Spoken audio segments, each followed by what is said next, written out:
Well, hello there, humans, bees, earthlings, whoever you are, wherever you are, whatever you're doing, and if you're lucky enough to be doing it too, I'm Bushka on Blitz.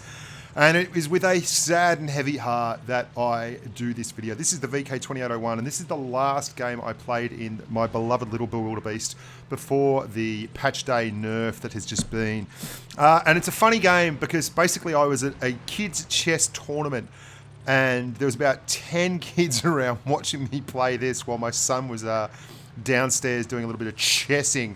And I basically was asked to play my favourite tank, and of course I just grabbed the VK.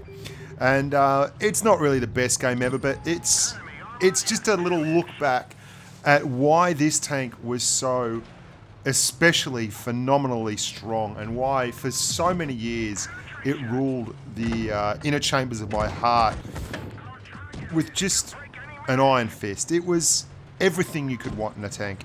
It had incredible gun handling, brilliant penetration, wonderful camouflage, and armor that was absolutely not befitting a light tank. Now, I don't think it's a bad tank. I think it's still a strong tank.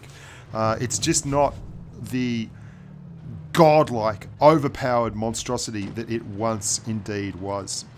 And it never will be again. And that's one of the reasons why I'm a little bit melancholy here. If you haven't, there's a video I made called The Bewilderbeast, and it's about how good this tank was. And for those of you little grubs who are saying that I got this tank nerfed, you should go back and think again. Now, I just want to let you know what I'm doing here in particular. There was a bunch of kids watching me, and they were all like, "Go get him, go get him, get him, get him, get stuck in, attack, attack, wreck them, hashtag delete them." So I did actually roll forward a little bit prematurely here and put myself in harm's way. But being the VK2801, it kind of pulled me out by the short and curlies and let me win the game anyway, regardless.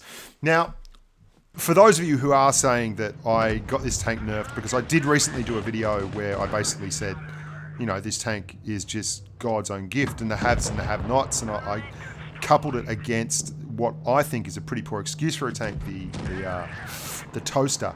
And this thing was just unbelievably strong. And I don't think that's why it was nerfed. It's been a long time. Look, it even bounces shots off its butt.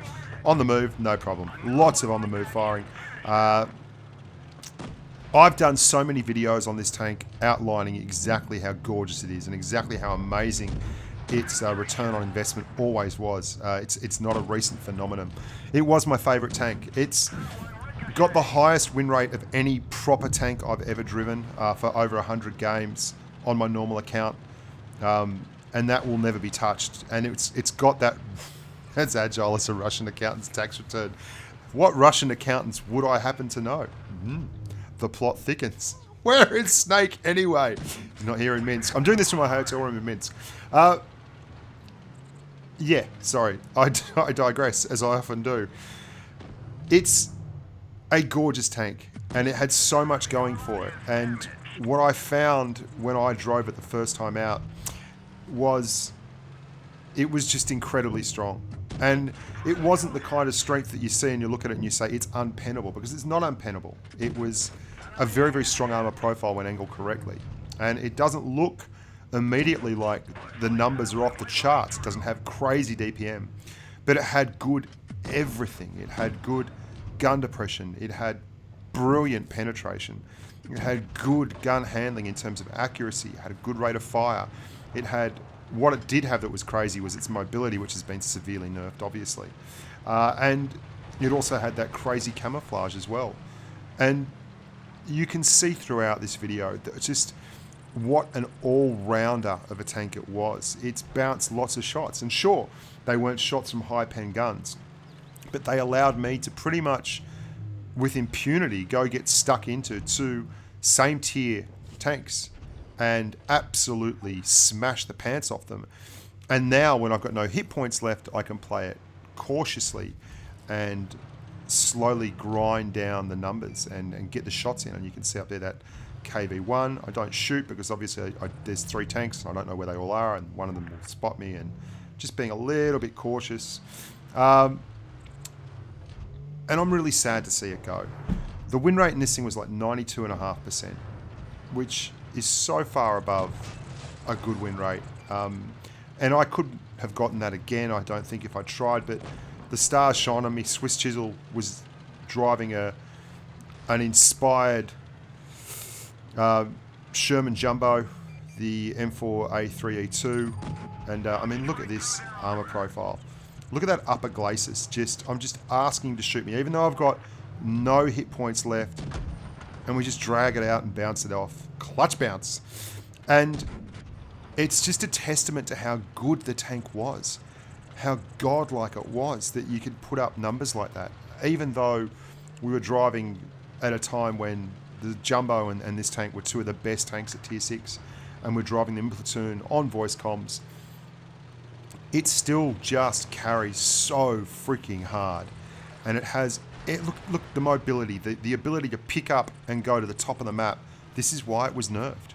The camo, the gun handling, the gun depression, nothing is tough for it. Everything worked, and it's still got a lot of that. It's still got the armor, it's still fairly pacey, it's still got the pen and the gun handling to a degree, but it'll never be my little Bewilderbeast ever again, and that makes me a wee bit sad. But for all that, completely acknowledging the fact that it really did need to happen. It was too strong a tank. I think it was probably the strongest tank in the game, pound for pound, and that's it. That's the end of her. I'll never play another game in the Bewilderbeast ever again like that, because that was when it was OP as all hell. And I felt like I had to make that little footnote video there, guys, just because that tank had been such a special tank for me. And it was one of the few tanks I've ever had that I actually got really sentimentally attached to. And I do get quite sad about that, which is sad when I know I should be a little bit more objective about it after all this time. Anyway, I'm in Minsk. There's going to be a lot more live videos of my fat heads going around the internets. Look out for it. Until next time, stay safe on the battlefield.